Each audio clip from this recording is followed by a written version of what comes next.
তো বন্ধুরা, তোমাদের সাথে আজকে আমি শেয়ার করব তেলাপিয়া মাছের টক। তো তেলাপিয়া মাছের টক বানানোর জন্য সবার প্রথমে মাছগুলোকে ধুয়ে নুন হলুদ মাখিয়ে নিয়েছি। তারপরে কড়া বসিয়ে দিয়েছি। কড়াটা খুব ভালো মতন গরম হয়ে গেলে ওর মধ্যে দিয়ে দিলাম তেল। আর তেলটা আমি সাদা তেল ইউজ করেছি, আপনারা চাইলে সর্ষের তেলও ইউজ করতে পারেন। তো তেলের মধ্যে সামান্য একটুখানি নুন দিয়ে দিলাম যাতে মাছগুলো কড়ার সাথে লেগে না যায়। তারপরে এক এক করে মাছগুলো ছেড়ে দিলাম। ছেড়ে দেওয়ার পর এপিট ওপিট করে ভালো করে সব মাছগুলো ভেজে নেব। তো আমার সমস্ত মাছগুলো ভাজা হয়ে গেছে। মাছগুলো তুলে নিয়েছি। তুলে নেওয়ার পর কড়াতে যেটুকুনি তেল ছিল সেই তেলের মধ্যে এবার আমি এক এক করে দিয়ে দেবো ফোড়ন। তো সবার প্রথমে দিয়ে দিলাম শুকনো লঙ্কা।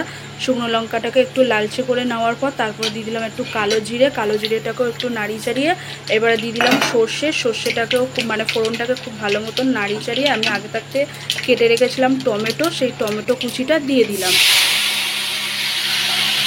আমি এই তেলাপিয়া মাছের টকটা পুরোটাই টমেটো দিয়ে করেছি। তো টমেটো দেওয়ার পর খুব ভালো মতন টমেটোটাকে নাড়িয়ে চাড়িয়ে নিতে হবে যাতে টমেটোটা পুরো সিদ্ধ হয়ে যায় ভালো মতন। তো ভালো মতন সিদ্ধ হয়ে যাওয়ার পর এক এক করে আমি সমস্ত গুঁড়ো মশলাগুলো দিয়ে দেবো।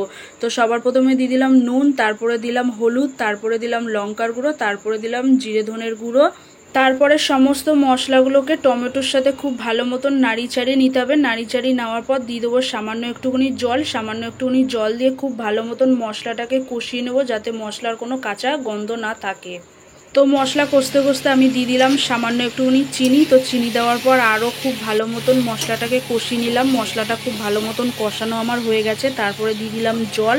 জল দেওয়ার পর গ্রেভিটাকে খুব ভালো মতন ফুটতে দিলাম। ফোটার পর আমি এক এক করে মাছগুলো এবার ছেড়ে দেব।